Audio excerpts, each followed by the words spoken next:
नमस्कार, मैं हूं प्रोफेसर राजेंद्र प्रसाद पांडे। आज की चर्चा का विषय है अनुवाद सिद्धांतकार एंद्रे लेफेवेयर। आज की चर्चा के प्रमुख बिंदु हैं एंद्रे लेफेवेयर, एक परिचय, अनुवाद अध्ययन में सांस्कृतिक मोड़, cultural turn in translation studies, Andre Lefevere के विचार, अनुवाद की इकाई संस्कृति, unit of translation is culture, conceptual and textual grids यानी अवधारणात्मक तथा पाठ परक ग्रिड, और ट्रांसलेशनल टोन इन कल्चर अर्थात संस्कृति में अनुवादात्मक मोड़,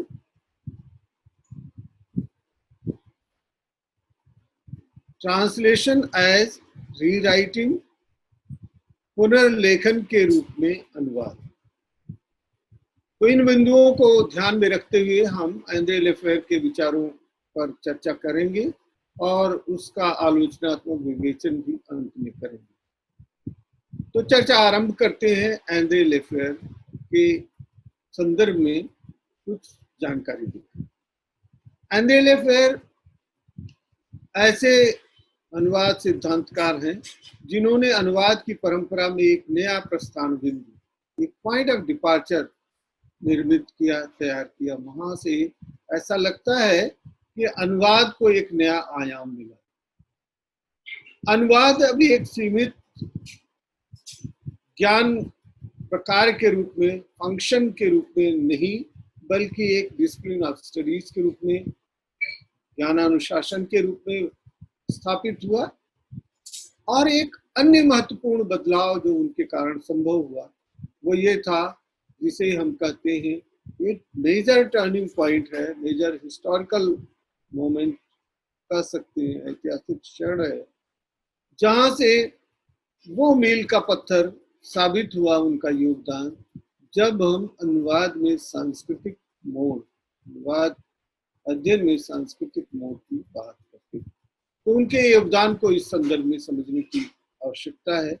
इस तरह से कहे कि एंद्रे लेफेवेयर ने इतना महत्वपूर्ण योगदान किया कि वो अनुवाद के इतिहास में विलक्षण है, और उनके महत्व को रेखांकित करना आज की चर्चा का मुख्य बिंदु है। उसके आलोक में ही हम विभिन्न बातों को आपके साथ साझा करेंगे। तो जैसा मैंने बताया कि एंद्रे लेफेवेयर ने एक पॉइंट ऑफ डिपार्चर स्थापित किया, एक प्रस्थान बिंदु स्थापित किया, एक अनुवाद के संदर्भ में, अनुवाद की समझ के संदर्भ में, अनुवाद की व्याख्या के संदर्भ में नए दृष्टिकोण निर्मित किए। उनका योगदान कहाँ से शुरू होता है? उनका योगदान शुरू तब हो जाता है 1975 के आसपास, जब उन्होंने अनुवाद अध्ययन के लिए ट्रांसलेशन स्टडीज टर्म पहली बार उन्होंने प्रस्तुत किया।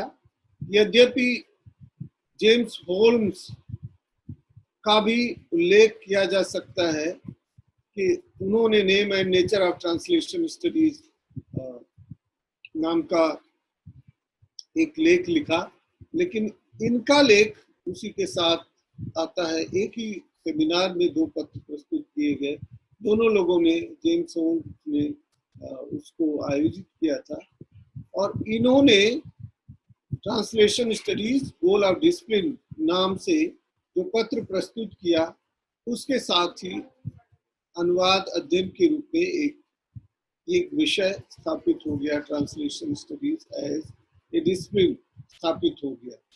इसके पहले ट्रांसलेटोलॉजी की बात की जा रही थी कि वो एक अनुवाद अध्ययन का विषय बनेगा, लेकिन जैसे अनेक ज्ञानानुशासनों के विषय में बातें होती हैं, वैसे यहाँ भी एक मेजर शिफ्ट कहाँ से आया, और उस मेजर शिफ्ट को समझने के लिए, बताने के लिए ये आवश्यक हो गया कि कैसे ट्रांसलेशन स्टडीज हमारे लिए जरूरी है। अब ये एक लिंग्विस्टिक्स या कंपैरेटिव लिटरेचर का हिस्सा नहीं बनकर के उभरा है, बल्कि ये एक महत्वपूर्ण नए आलोक की ओर ले जाता है और एक स्वतंत्र ज्ञान अनुशासन बन गया, स्वतंत्र विषय बन गया। तो इस दृष्टि से उनका योगदान विशेष रूप से रेखांकित करने योग्य।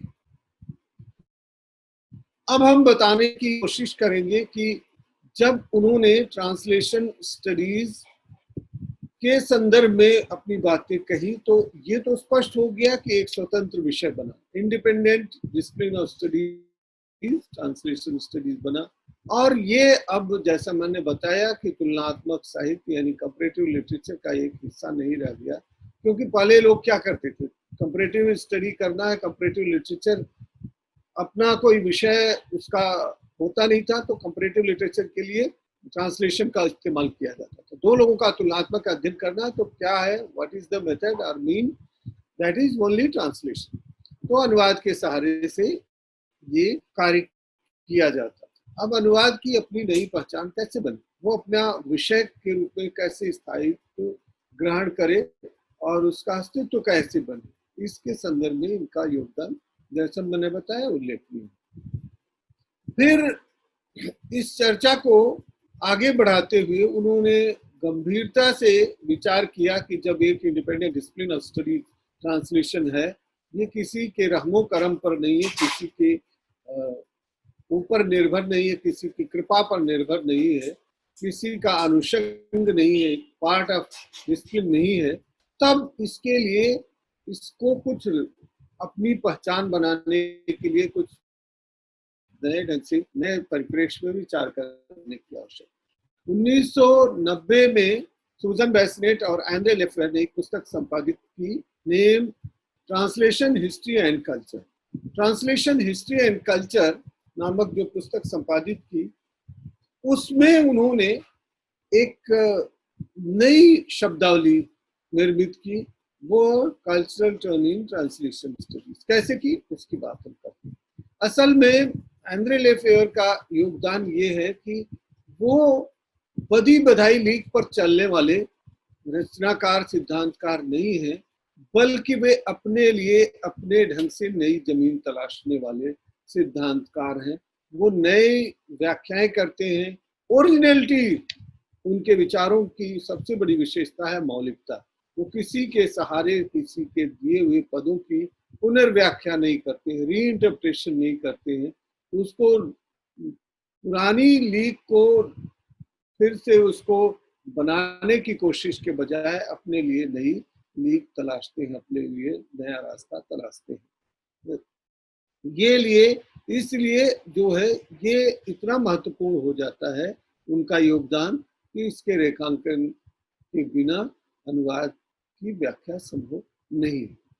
अब जैसे उन्होंने ट्रांसलेशन स्टडीज टर्म कॉइन किया और कोइंसिडेंटली संयोग से ऐसा हुआ कि होम्स ने भी उनके साथ ही उसी सत्र में, उसी सेमिनार में ट्रांसलेशन स्टडीज टर्म इस्तेमाल किया। लेकिन अगली बार ये जो इनके शब्द हैं वो जॉइंटली सूजन बेसनेट के साथ जब इन्होंने पुस्तक संपादित की तो इनके नए विचार के रूप में सामने आते हैं। और कैसे, वो ट्रांसलेशन हिस्ट्री एंड कल्चर नामक जो पुस्तक आई 1990 में, उसका इन्होंने उसकी एक भूमिका लिखी, इंट्रोडक्शन लिखी।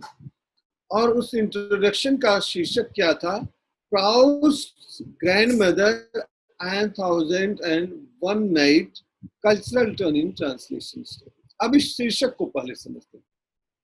प्राउस्ट एक कथाकार, फ्रांसीसी कथाकार थे और उन्होंने दो महत्वपूर्ण उपन्यास लिखे। पहला ग्रैंडमदर और दूसरा 1001 नाइट, 1001 रात। अब इन दोनों का अनुवाद किया उन्होंने एंड्रे लेफेयर ने अंग्रेजी में। इस अनुवाद के माध्यम से उन्होंने ये स्पष्ट करने की कोशिश की कि असल में अनुवाद की प्रक्रिया में अनुवाद क्या होता है, कहाँ से वैभिन्न स्थापित होता है, कितना वो डिपार्चर करता है, कितना नया आकार प्रकार ग्रहण करता है। और फिर इस संदर्भ में विस्तार से उन्होंने विवेचन किया और लिखा कल्चर, इसी के आलोक में कल्चरल टर्निंग ट्रांसलेशन स्टडीज, यानी अनुवाद अध्ययन में सांस्कृतिक में। इससे दो बातें स्पष्ट होती। पहली बात तो ये कि अनुवाद अध्ययन तब तक स्थापित होता, मैंने बताया कि 1975 के आसपास अनुवाद अध्ययन शब्द इस्तेमाल हो चुका था, ट्रांसलेशन स्टडी। अब 1990 की बात है, 90 यानी 15 वर्ष हो गए। तब तक अनुवाद अध्ययन अपनी पहचान बनाना शुरू कर दिया था और उसे एक नए विषय के रूप में मान्यता भी मिल गई थी। देश के, दुनिया के अनेक विश्वविद्यालयों में उसे स्वतंत्र विषय के रूप में स्थापित कर दिया गया था, या कम से कम अनुवाद के जो चर्चाकार थे, जो डिस्कसेंट थे, जो चिंतक थे, जो सिद्धांतकार थे, उन्होंने उसको उस ढंग से समझाने की कोशिश की, तो अनुवाद एक स्वतंत्र अध्ययन के रूप में स्थापित। अब इन्होंने बताया कि प्राउस्ट ग्रैंड मदर और 1001 नाइट्स, तो प्राउस्ट की ग्रैंड मदर क्या करती, उनके अपने एक्सपीरियंसेस का विस्तार से वर्णन करते हुए कहती कि प्राउस्ट की ग्रैंड मदर कहती है कि मैं नहीं जानता ट्रांसलेटर जो है, ही और शी इज वाइज और इलिटरेट, वह तो पढ़ा है लिखा है या निरक्षर, इससे नहीं मतलब ये कि कैसे जो है हम उसको समझते हैं, कैसे उसकी व्याख्या की जा सकती, किस रूप में कौन सा पाठ प्रस्तुत किया गया। तो ये बताते हैं उसमें कल्चरल टर्म कैसे आता है। तो इन्होंने घोषणा की, neither the word nor the sentences nor even the text is the unit of translation, culture is the unit of translation. मतलब ना तो कोई शब्द, ना कोई वाक्य, ना कि पूरा पाठ ही संस्कृति की, ना कोई पाठ ही अनुवाद की इकाई है, इसका अनुवाद किया जाना चाहिए। What does he want to express, तो कहते हैं द वर्ड, कोई शब्द का अनुवाद नहीं किया जाता, नॉर द सेंटेंस, वाक्य का भी अनुवाद करके हम किसी सही ढंग से निष्कर्ष तक नहीं पहुंच सकते, नॉर इवन द टेक्स्ट, ना कि पूरा पाठ का अनुवाद भी करके हम नहीं कर सकते हैं। तब क्या करते हैं, ट्रांसलेशनल यूनिट इज कल्चर, अनुवाद की जो इकाई है वो संस्कृति है, संस्कृति का अनुवाद किए बिना अनुवाद संभव नहीं। अब ये ट्रांसलेशनल यूनिट जब कल्चर को बताते हैं तो इनका क्या अभिप्राय है, क्यों ऐसा कहते हैं, कितना ये भिन्न है। ऐसा नहीं कि पहले सांस्कृतिक शब्दों का प्रयोग नहीं होता था, लेकिन उसके लिए हम इक्विवेलेंट टर्म्स खोज लेते हैं। जैसे मान लीजिए सिंदूर है, खड़ाऊ है, जैसे विवाह की पद्धतियां हैं, जैसे संस्कार है, जैसे अगर दूसरे धर्मों से देखें, हिंदुस्तान की भारतीयता की बात करें तो उसमें जैसे निर्वाण है, जैसे मोक्ष है, इसी तरह से क्रिश्चियनिटी से ले तो कन्फेशन है। ऐसे ही अनेक धर्मों से, अनेक संस्कृतियों से जुड़े हुए जो शब्द है, खड़ा हुआ है, वो हमारे वैल्यू लोडेड टर्म्स है और डिफाइंड टर्म्स है। अब उसके लिए हम समानार्थक शब्द खोज ही नहीं सकते, हम उसके लिए कोई इक्विवेलेंट खोज ही नहीं पाएंगे। गांधी जी ने एक जगह एक लेख में खड़ाऊ के लिए वुडन शब्द, सैंडल शब्द का प्रयोग किया है, लेकिन शायद उनकी सीमा रही होगी। अब वुडन सैंडल से एक भाव तो व्यक्त हो जाता, लेकिन जो भारतीय संस्कृति से परिचित नहीं होगा वो कैसे जो है महात्मा गांधी के वुडन सैंडल को समझे। असल में वो हरिजन, यंग इंडिया जैसे पत्र निकालते थे, तो रोज अपने विचारों को रखते थे, अपने अनुभव को रखते थे, तो तत्काल व्यक्त करने के लिए कुछ न कुछ चाहिए ही। अब विदेशी पाठकों को कैसे बताया जाए, तो वुडन सैंडल इस्तेमाल किया। चरखा है, इसको व्हील, व्हील से किस रूप में बताएंगे, कैसा व्हील, तो ये सब व्यक्त करने वाले शब्द नहीं है। खादी है, अब इनके साथ एक भावनात्मक और मूल्यवर्धक चीजें जुड़ी हुई। तो ऐसा नहीं है, जब मैंने बताया कि इस संस्कृति के सूचक शब्दों का अनुवाद पहले नहीं होता था, लेकिन वो ऐसा किसी तरह से काम चलाने वाला अनुवाद होता था जिससे सही व्याख्या नहीं हो सकती थी। तो इसीलिए उन्होंने कहा जब तक पूरी संस्कृति का अनुवाद नहीं होगा, हर शब्द की, हर पाठ की एक संस्कृति होती है, तो संस्कृति का अनुवाद जब तक नहीं होगा तब तक जो है सही अनुवाद नहीं होगा। इसीलिए उन्होंने खुद घोषणा की कि ट्रांसलेशनल टर्न, जो कल्चरल टर्न इन ट्रांसलेशन है, वो बहुत ही महत्वपूर्ण बिंदु इस आधार पर रेखांकित किया जा सके। एक और महत्वपूर्ण बात मैं बताऊं, उन्होंने इसके साथ साथ लिंग्विस्टिक पर्सपेक्टिव से जो ट्रांसलेशन हुए नायडा के समय में और कैटफर्ड के दौरान जो अनुवाद हुए, उनका उल्लेख किया और उनके विचारों का भी उल्लेख किया। तो फेथफुलनेस, जो फाइडेलिटी थी, उसी के इर्द गिर्द ये घूमता था। अब ये जब संस्कृत को अनुवाद की इकाई माना गया तो इसका अर्थ ये नहीं हुआ कि फेथलेस हो गया, वो फेथफुलनेस उसमें नहीं रही, इनफाइडेलिटी हो गई, वो जो है निष्ठाहीन हो गए अनुवाद, ऐसा नहीं है। लेकिन किसके प्रति निष्ठा? शब्द के प्रति, वाक्य के प्रति, पाठ के प्रति नहीं। इनके अनुसार निष्ठा कहाँ रखनी चाहिए? फाइडेलिटी, ऑपरेशनल यूनिट, वो है कल्चर, तभी तो ठीक से अनुवाद हो सकेगा। अब हम बताएं कि उन्होंने जेनोलॉजी ऑफ ट्रांसलेशन की बात इन द वेस्ट ये भी लिखी। उन्होंने बताया कि पश्चिम में कैसे अनुवाद किया जाता था, और पश्चिम में अनुवाद की जो इकाई होती थी वो शब्द और वाक्य के इर्द गिर्द भी घूमती रहती थी, और उन्होंने एक हिस्टोरियोग्राफिक तरीके से उसको समझने समझाने की कोशिश की। इन्होंने एक अन्य महत्वपूर्ण निबंध लिखा, कंपोजिंग द अदर, जो अन्य का समाहार, अन्य का को समाहित करना, और इसमें अनुवाद की प्रक्रिया से जुड़ी दो महत्वपूर्ण बातें बताई। पहली बात तो ये थी कॉन्सेप्चुअल ग्रिड, और दूसरी बात थी टेक्सचुअल ग्रिड। मतलब कौन कौन से ग्रिड चाहिए आपके पास जब आप अनुवाद करना चाहते हैं, तो कैसे ये संभव होगा कि आप ढंग से अनुवाद करें।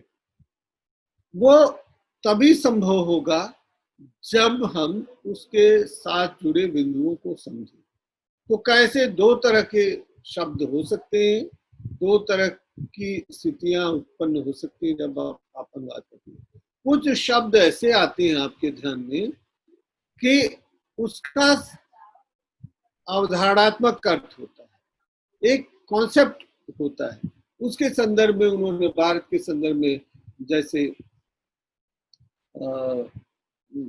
बासमती शब्द का इस्तेमाल किया, इंडियन पर्सपेक्टिव।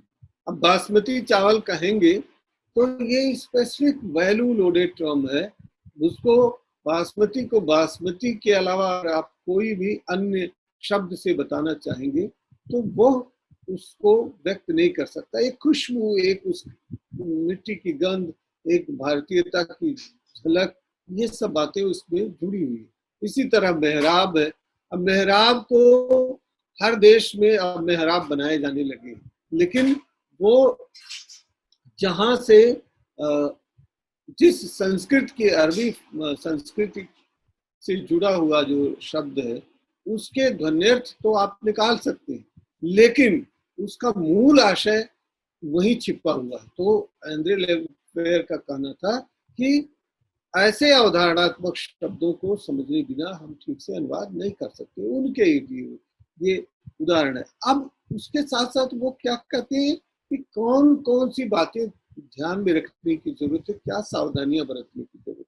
तो उन्होंने कहा कि जब हम किसी ऐसी संस्कृति के पाठ का अनुवाद करें जिससे हम अपरिचित नहीं हो, तो पहले उसके साथ एसोसिएशन होना चाहिए। वो तो ये भी कहते हैं वो संस्कृत से जुड़े, वो वहां रहे, वहां के सरोकार को समझे, वहां के।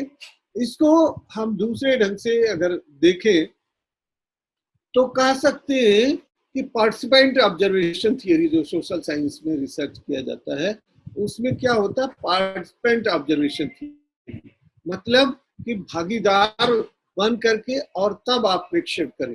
कैसे कि जब तक उसके साथ मिलेंगे ही नहीं, जब तक वहां जाएंगे नहीं, वहां उनके विचारों से जुड़ेंगे नहीं, उनके साथ साक्षात्कार नहीं करेंगे, तब हम सही ढंग से उस स्थिति को नहीं जानेंगे।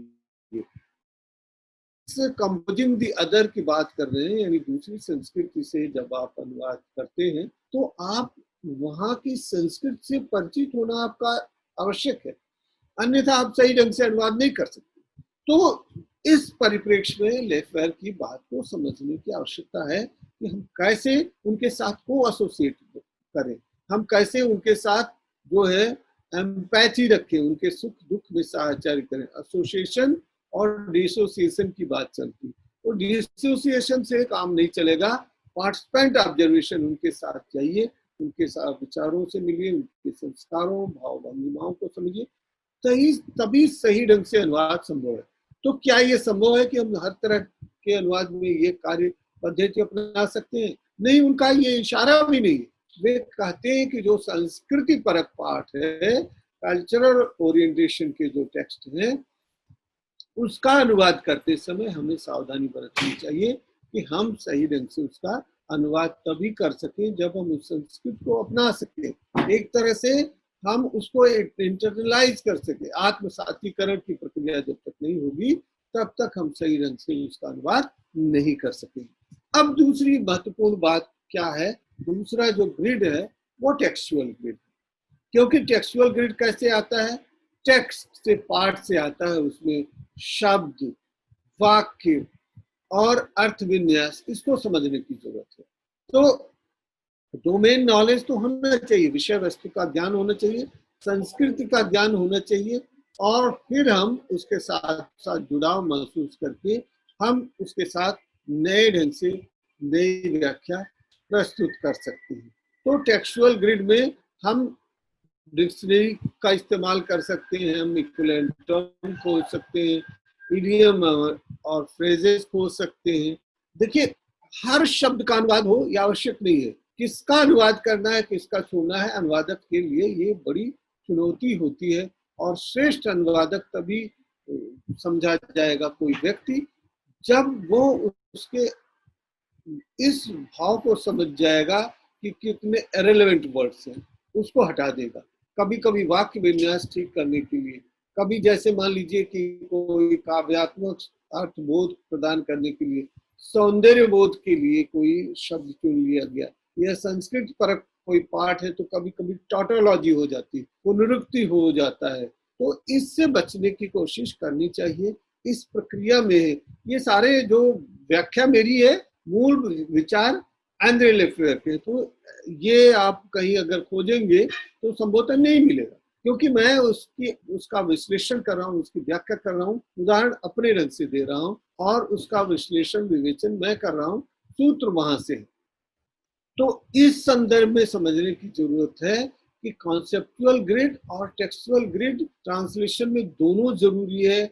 जब तक ग्रिड आपके पास नहीं रहेगी, वो वैभव नहीं रहेगा, वो संपदा नहीं रहेगी, तब तक आप उसको सही ढंग से अनुवाद उस पाठ का कर ही नहीं सकते। अब हम चलते हैं एक अन्य बिंदु की ओर। उन्होंने ये तो कहा कि कल्चरल टर्न इन ट्रांसलेशन आ गया, यानी जो कल्चरल स्टडीज से जुड़ी हुई किताबें हैं, जब हम कल्चर की कोई किताब पढ़ते हैं, जब हम हिस्ट्री की पढ़ते हैं, जब हम जो फिलॉसफी की पढ़ते हैं, जब हम थियोलॉजी की किताब पढ़ते हैं, तो कल्चरल पर्सपेक्टिव से ट्रांसलेशन करते हैं उसका दूसरी भाषा में जब हम, लेकिन 2000 में उन्होंने ये मत व्यक्त किया कि असल में समस्या उत्पन्न हो गई है। क्या है कि ट्रांसलेशनल टर्न इन कल्चर नहीं आया है जो कि आना चाहिए। क्या वो क्या है ट्रांसलेशनल टर्न इन कल्चर? मतलब अब तो जब हम अनुवाद करते हैं तो हम word by word meaning sense for sense से भी नहीं, बल्कि हम उससे आगे जा करके जैसे उन्होंने बताया कि ट्रांसलेशनल यूनिट हम कल्चर को मान लेते हैं, कल्चर के आधार पर हम ट्रांसलेशन करते हैं, लेकिन हम तब अधूरे रह जाते हैं। संस्कृत का कोई पाठ हो, उसकी कोई पुस्तक हो, तो ट्रांसलेशन को उसमें ध्यान नहीं रखा जाता। तो ये आना चाहिए, और हिस्टोरियोग्राफर्स को, कल्चरल स्टडीज के एक्सपर्ट्स को, यानी अनुवाद अध्येता के साथ साथ जो इतिहासविद हैं, संस्कृति अध्ययन के जो अध्येता हैं, उनको भी अनुवाद पर बल देना चाहिए। बीरिया के की कोई पुस्तक है, उसमें अनुवाद पर बल नहीं दिया जाता, जबकि सच ये कि अनुवाद के बिना ये सब चीजें संभव ही नहीं होती। तो ट्रांसलेशनल टर्न इन कल्चर आना आवश्यक है, उसके बिना ये सही आदान प्रदान नहीं होगा। ये डायलॉग नहीं बल्कि मोनोलॉग बनकर रह गया। हमने तो संस्कृत को मूल इकाई मान लिया है अनुवाद की प्रक्रिया में, लेकिन संस्कृति के अध्ययन में अनुवाद को इकाई भी नहीं माना गया है। तो ये शिकायत उन्होंने की, और ये वाजिब शिकायत है, ये बिल्कुल सही बात है कि ट्रांसलेशनल टर्न इन कल्चर आना जरूरी है।